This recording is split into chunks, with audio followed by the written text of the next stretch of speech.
Ayan, magandang hapon. Ito yung nag-order tayo ng IPM, Intelligent Power Module. Dumating na galing sa Shopee. Ito pala yung luma niya na na IPM, yan. IPM, yan. Ito. Napansin natin ang ng IPM na ito ay nakalagay SL slim dip. Hindi na na siya sa hindi mo klaro. Slim dip. Yan. Halos kapareho kay Panasonic. Yan yung forma niya. 2, 4. Yung paa niya ay merong 2, 4, 6, 7. 7 sa kabila. Sa kabila 2, 4, 6, 8, 10, 12, 14, 16, 8. 2, 4, 6, 8, 10, 12, 14, 16, 18, 19. 19 sa kabila, tapos may 7 dito sa kabila na paa. Ayan, napansin natin kapareho lang halos kay Panasonic. Yung R32 na Panasonic yung bago. Ayan, palitan na natin to. Titingnan natin kung aandar. Kasi ang nangyari dito, yung compressor ayaw gumana. Ayan. Ayaw gumana ng compressor. Tapos sira din yung ito, kapasitor. So, papalitan na rin natin ng IPM. Tingnan natin kung tatakbo. Okay.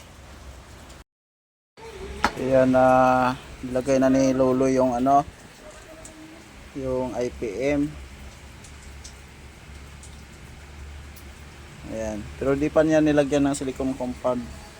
Ilagay lang niya doon sa tawag na ito. Diyan sa housing niya or sa side sink niya, nilagay na niya ang purpose para pag hinangin niya, pantay yung pagkahinang, hindi siya magtabingi. Yan. Yan, di ba napansin? Yan, di pa nahinang yan. Yan. Andyan na yung nakasalpak na yung IPM. Yan yung sekreto diyan para pantay siya. Hindi pumutok. Oo. Ngayon, may pagkakataon na pag di mo ginamit, ang ginawa mo ay hininang mo lang diretso, di mo ginan yan. Ang mangyari niyan, adalang oras, aandar yung aircon, maya-maya putok. Puputok dun sa outdoor. Ang kadalasan pa naman pag pumutok na, wala na. Maaring madama yung system IC. Kaya mahalaga na meron tayong training sa pagre-repair ng board.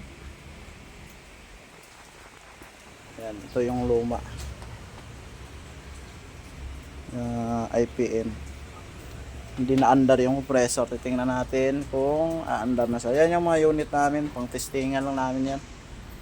Yan, ito 1 horsepower yun, 1.5. Tapos meron tayong 2 ito. Yan yung 2 horsepower. Yan.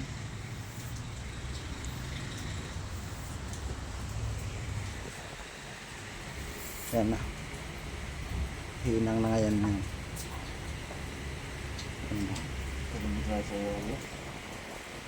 Anong tawag dyan sa ganyan? Palitan nila ng Tip. tip. Ngayon, yan pag kaya niya gustong palitan kasi maitim na yung tip. Ngayon pag maitim na yung tip na yon, hindi mo mahinang ng maayos kasi bakit? Magbibilog-bilog yan dito sa board. Hindi mo mahinang na maayos yon. Kaya kailangan puti yung tip na yon sa ibabaw. Yan sa dulo na yan. Yan. Ang tawag dyan, pag nilagyan mo ng supriling lid yung ibabaw, ang tawag dyan na tining technique. Ititining mo muna siya. Ngayon pag para malalaman mo ngayon, mainit yung hinang mo, tama yung timpla mo sa hinang. Yan, saka mo ngayon siya hinang dyan sa Ano na yung tip niya? Yan. Ayun. Ayan, yan yung IPM yan. Yan, pinalitan natin. Okay. Bangot niya yung Yan, yan, yan. Oo, pwede na. Pwede pa na. Ayan pa yan. Okay. Yan ano na, nabalik na ni Luloy yung IPM. Ayan o, nahinang na. bangot niya. Ayan. Tapos pala, ang sekreto niyan mga master, pag gusto mong malinis yan, Ayan, pantay. gas. Gas yung panlinis. Mabaho. May amoy lang yung gas. Subalit, talagang malinis yan pag binabrush mo siya ng gas. Ayan. Para hindi siya hindi siya yung biruin mo pag malinis mo yan ng gas. Parang walang hinang yan pag titingnan mo siya. Ayan. Talagang malinis. Ayan, okay naman yung pagkahinang. Ayan. Bangot niya. Okay. Ayan. So, pag may repair pala tayo ng daikin, pag ni-repair natin tong kapasitor, pinalitan natin, ingat-ingat tayo kasi posible sira din. Baka check din natin yung IPM. Ayan. Check natin. Okay. Ayan, bago natin ibalik doon sa heatsink, lalagyan na natin for final na yan. Lalagyan na natin ng silicone compound. Tapos, yung ilagay natin pala na silicone compound, wag yung kulay brown. Mayroon kasing silicone compound na kulay brown. Brown, gray. O gray. Hindi yun, ano yun, ewan ko kung bakit hindi maganda gamitin yun. Kasi ginagamit yun sa mga CPU sa computer eh. Ang gray sa computer. Ang puti, ginagamit kasi yan pang heavy duty. Oo. Yung sobrang init talaga. Yan. Yun ang base sa namin sa experience namin. Itong puti yung gamitin yung pang silicone compound, wag yung mga kulay brown. Kasi ang nangyari, maaring hindi maganda yung yung umiinit siya agad. Hindi siya katulad dito sa puti na talagang yung pag-transfer ng init galing dito sa IPM, talagang maganda siya. Hindi siya nasisibak yung mga piyesa, kumbaga. Yan, okay? Yan yung natin. Tested na natin yan. Yan, kulay puti. Yan, silicone compound. Ito testing na natin. Natagalan kami dahil dito sa tubo. Gininang pa namin. Natagalan kami, naghahanap ng silver rod po. Ayan. Inano na natin, pinaikot na lang muna natin para matesting natin yung compressor. Ayan. Ano hindi na saksak yung compressor?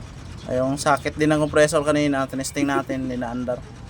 Kasi ayan, hindi nakasaksak. Ayan yung socket. Ayan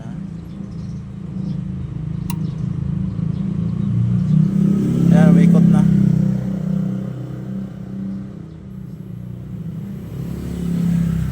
Ayun, kumana na mga master. Nangungurinte. Wala. May problema sa compressor. Oh. Nako. Gumana na, malamig na mga master. Oh. Nangungurinte nga lang master. Ito kasi bili natin. Mabilis na rin yung ikot. Ayan oh. Mabilis na rin yung ikot. Okay na, solve na. Problema lang yung pressure ng unente. Ayan oh. Bunga no? Lumabig na. Ayan, tingnan nyo sir, nung nag-yellow na. Nag-yelo. Gumawa na tayo ng rep. Halo-halo. Okay na. Tanda na yung ano. Solve na yung ginawa natin. Sira yung IPM. Ayun. Mana na. Ayan oh. Ito yung indoor. Ayan. Ayan, nag-yellow na mga master. Gawa na tayo ng rep. Okay na yung board. Gumagana na ng maayos. Tsambahan na naman. Okay na. Diba mga master? Solve na. Okay na, patayan to. Patay mo na dyan. Nangungurinti talaga eh. May problema sa ano. May problema yung compressor. Pero nangungurinti. Yung compressor. Okay. Okay Ayun. na yung board.